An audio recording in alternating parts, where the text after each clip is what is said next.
Hey guys, it's Eric Weingart with Weingart Racing. You're about to hear this whole intro again, and I'll explain this whole thing. I had recorded the video for this head before I went to the hospital, but I'm out of the hospital.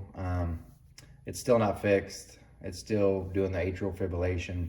I got more doctor's appointments and stuff, but I'm really proud of this head, and I wanted to show it off. I wanted you to see this because it's all finished.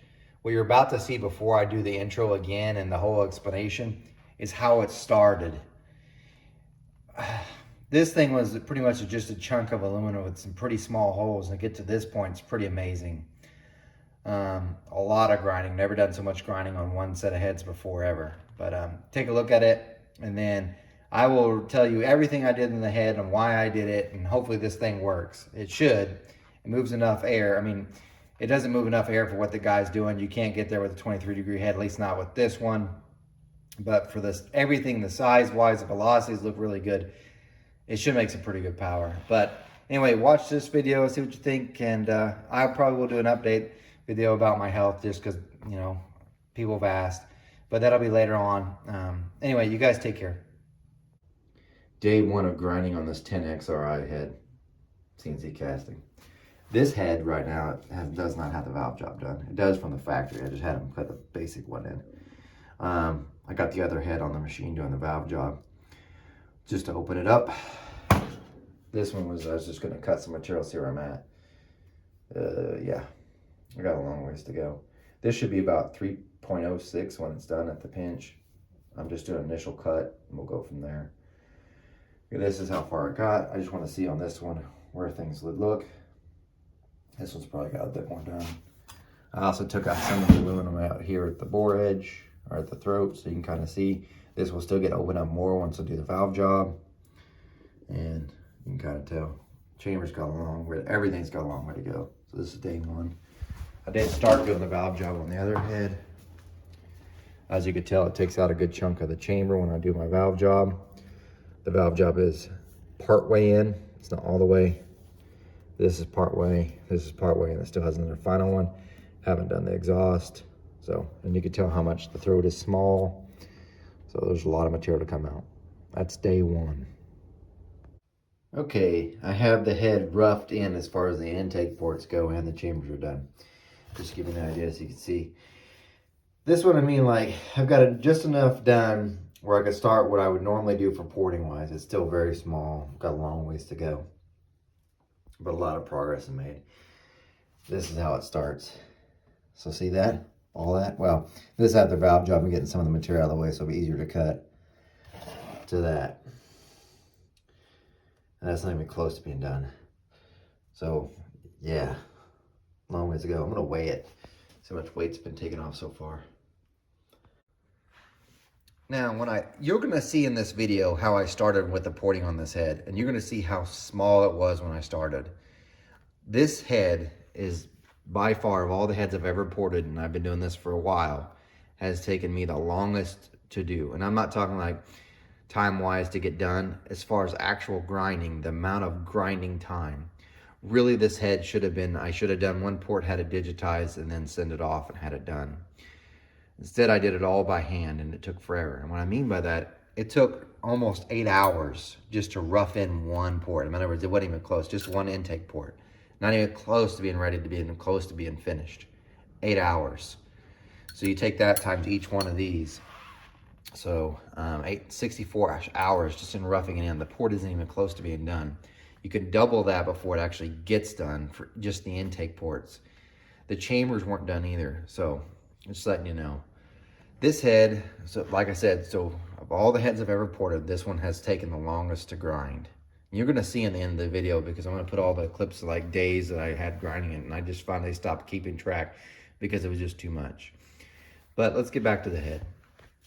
The head itself is a 40-60 valve spacing, which means the intake valve was moved over 40 thousandths from the cylinder wall, and the exhaust valve was moved over 60. Because of that, I can run a bigger intake valve, which I did.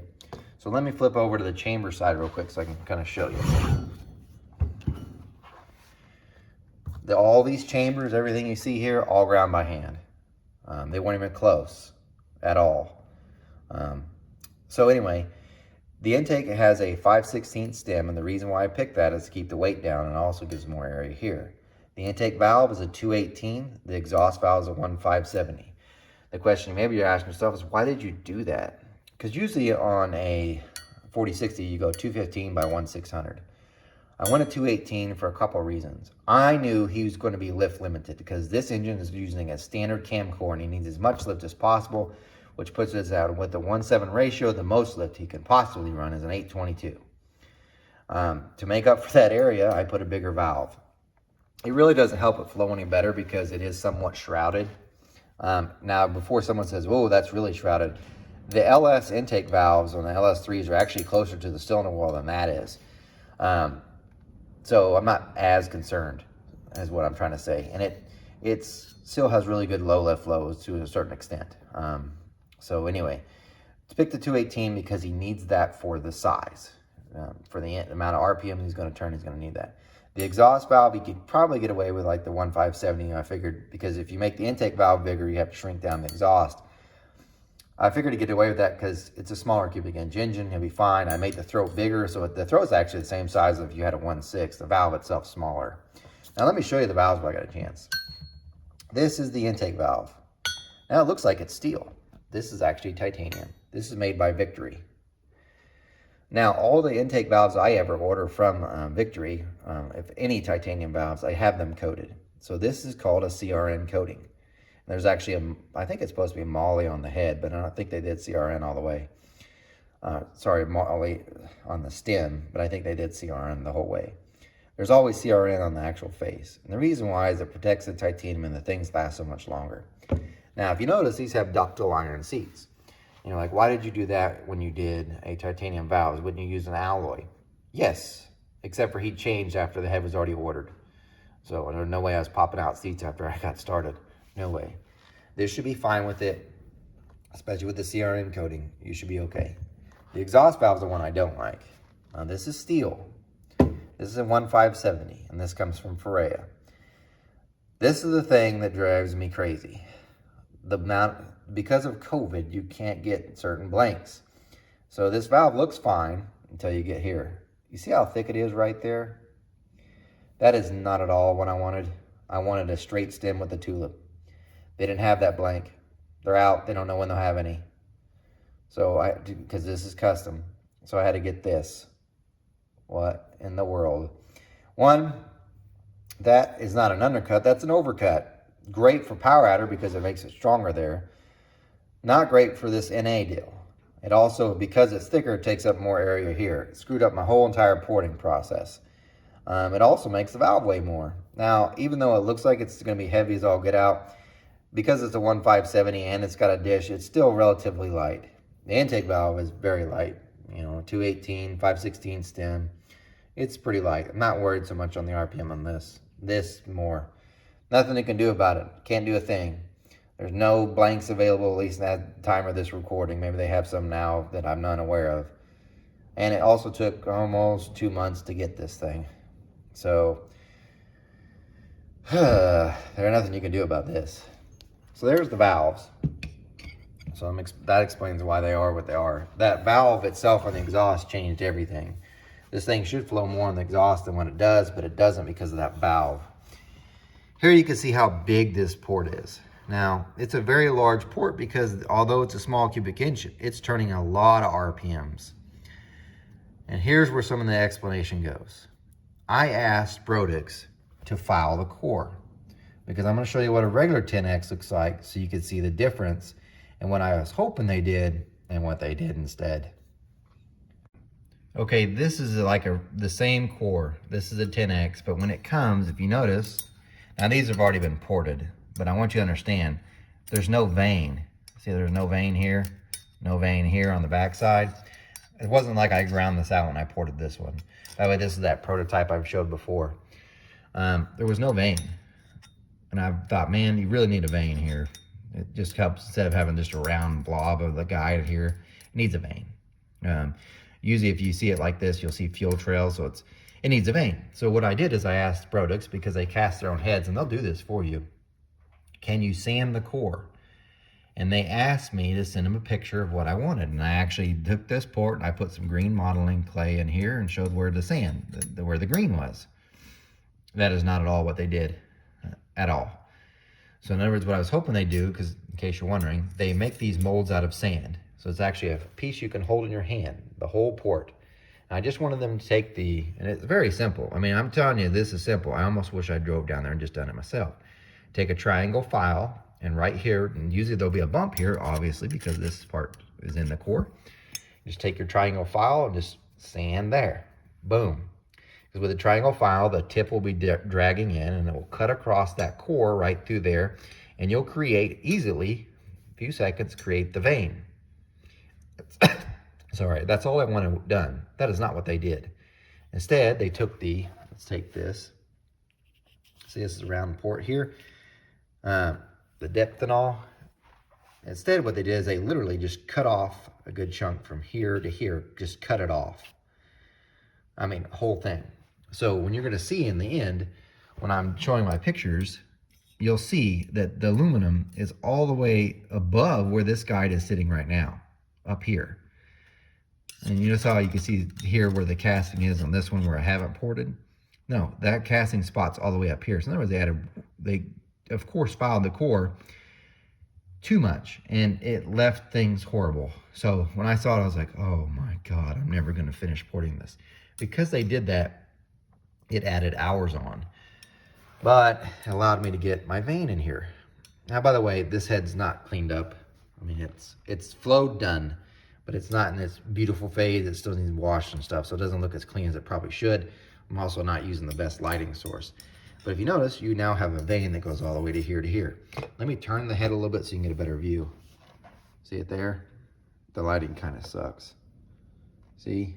There's a vein. That's what I wanted. And you can see, man, that thing looks huge, but it's not as bad as you think.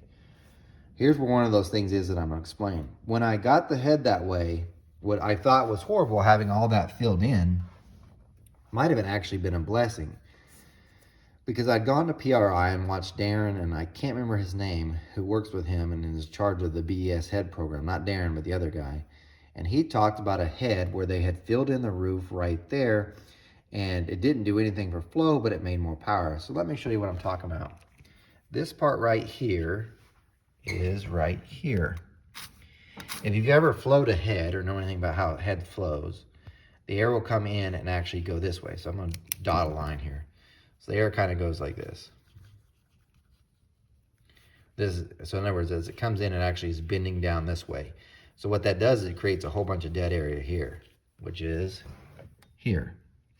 So when they had added all that aluminum there, I was like, maybe that might not be a bad thing. So because that area is dead, I'll just, instead of having a deep bowl, I'll just round this up a little bit, and it will actually follow the contour of the short side. So instead of having this big old bulge like this, which is what most heads are, by the way, you'll go like that, and it'll be a continuous curve. And that's why it's like this. Now, the way to really see it's when I flip it around and show you the different view. Because although this looks big, that roof is filled in. This bowl depth, although relatively deep, is not near as deep as that.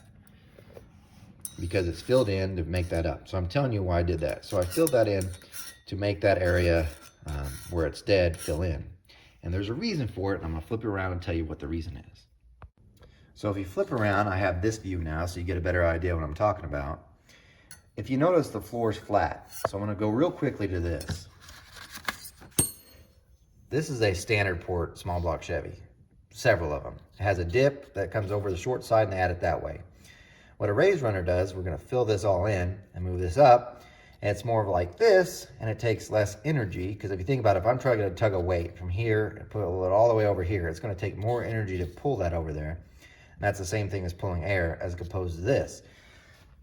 That's this. Now, why, if you filled in the roof, you see that vein still there? That vein's carried all the way to about here. I didn't want it to take up the push rod area because I need that push rod area for the amount of RPM it's going to turn. The area here at the pinch, by the way, is 2.99, which is very large, but it needs it for the RPM he's going to turn. But here's what's cool, and this is one of those things where it probably hurt me on the flow bench, but I think it's going to make more power. When I filled this in, especially through here, all this, I actually measured with my pitot tube the air speeds in the port. I know some of you think I don't ever use it. I do on research stuff, this being one. I measured the air speed through the pinch, and it was 325, right at the center right here. The fastest speed's usually always right here on the short side, and I don't like it for it to go over 410. 395 is really what I target, and this hit 386. All right, that's great. This, by the way, was like 360. And this was right around 320, if I remember right. So that's that. But I'm getting closer to what I'm talking about. The center was 310. That means it only lost 15 feet per second of speed going to the center here. Okay? The very top here, here, and here were the interesting one. Here at the very top of the port on the entrance was 300. It was still 300 here. It lost 0 speed through there. It was still, so this was measuring 300, this was 300, and this one was actually lower, like in the 280s. So, in other words, the velocity through the majority of this thing was much tighter than normal. It's not the same, but much tighter. I point this out because if you take my Dragon Slayer, for instance, it will have the same short side speeds. It'll be about the same through here, not the roof. And this goes for LSs too. Those speeds up at the top of the port are dead.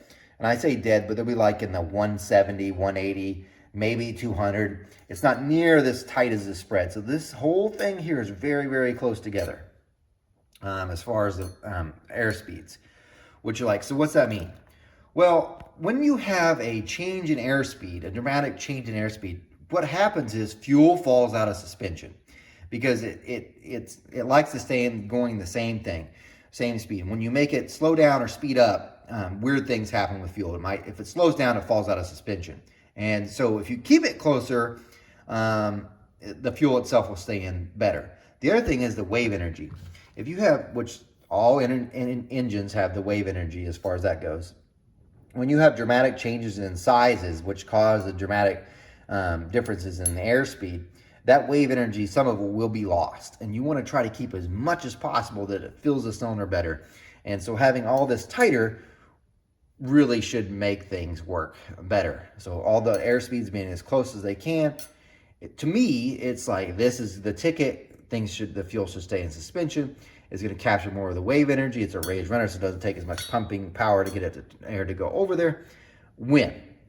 Disadvantage is because I have this here and all this gets tighter, it actually flows less than what it probably should. But if I went to chasing airflow, strictly chasing airflow, and I'll show you the flow numbers, I probably could get it to flow about 10 CFM more. I think it'd probably make actually less power. I want to explain that. Anyway, so there's that. But let's go on to some other parts. Oh, just because you stuck around. That's the sleeve here for the head bolt hole. Now, if it's a 3/8, which this one isn't, I would have left it open because the 3/8 stud really fits tighter. This one doesn't. I tried flowing it with just the stud through and then also with the sleeve. The sleeve actually flows more. I also, by the way, didn't point this out, but I also used flags and checked this whole space here to see if it was trying to lift or something. It's not. Matter of fact, I took a flow ball and put it here and it lost flow. So the port itself seems the way it should be, as good as I think it could be. But it's kind of an experiment. All right, so let's go on and talk about the chambers real quick. Because the chambers are a smaller, because this engine is going on a smaller engine, I left this one Dicom still there so I can show you. Because it's going on a smaller engine, I want it takes dome, of course, to get compression. I wanted to keep the chambers as small as possible without shrouding the valve too much, and that's what I've done.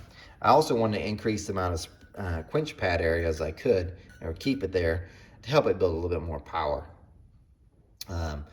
So, as you can tell, it's got quite a bit.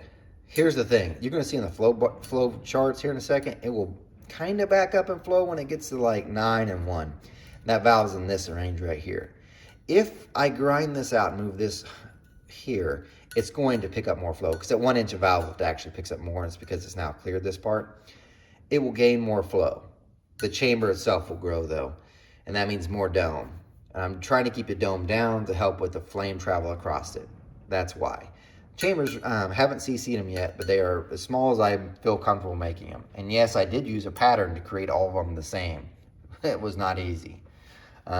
Anyway, that's why the chambers are the way they are. Let's get to the exhaust now.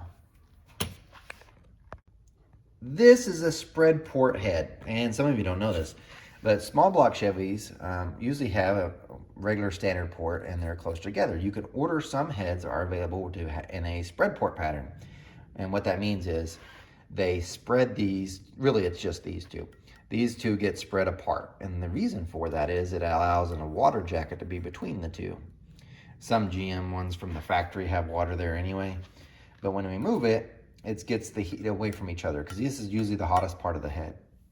And I know people say, oh my gosh, that's why they fail, the small block Chevys. I haven't seen, I'm not saying it doesn't happen, head gaskets fail on a small block Chevy because of right through here. When they do fail, they do, but it's usually something else that causes it, not this. This just happened to show the problem. But spreading them out like this, it moves the heat apart and usually it's better. The big advantage of that too is usually you can make the port itself bigger because they'll have a stall pattern or an 18-degree pattern where the bolts are actually further apart. Stall is the most common, I'd say. As you can tell, things are moving more apart. So in that case, lets me make the exhaust ports, the exits, bigger, which is what I wanted to do because for the RPM we want to turn, is what it should be. Also, I have to say it, I kind of made them big anyway because of that valve. So I didn't intend to quite make them this large, but when that valve was taking up the area, I kind of made other things bigger to kind of help it. So that's the reason why I did that. The exhaust ports themselves really aren't that bad. They look pretty good. And yes, I used a template again to get these. Took quite a bit. They only flow 240 in exhaust, and you're about to see the flow numbers in a second. Another point that took forever, they didn't have the push rod slots ground at all. So at least, see what I mean? Like this is how they come. Except for they didn't even have, this one has the exhaust one ground from the factory. See it right there? No, all myself. That's quite a bit of on and off of the rockers. The rockers, by the way, are adjustable shaft rockers. They are 600 offset. It requires 180 on the intake. Right now, as you see here, this actually clears a 3/8 push rod. Probably could go a little bit larger, not much. If you ground more, you could. There's still enough room where if I wanted to, I can grind a little bit more. On the exhaust, not a problem. So anyway, it does require those. So 600 offset. And I could go more. I could have made the port itself wider, but I wanted to do it this way. Because when you add more offset, it's less likely to be stable at higher RPM. So 600 offset and 180 on the lifter gets things relatively straighter and clears this. It's not straight, but it's the least amount of offset to clear everything. So that's the reason why that's there. All right, let's get to the flow numbers, unless you're like, what does this thing actually flow though?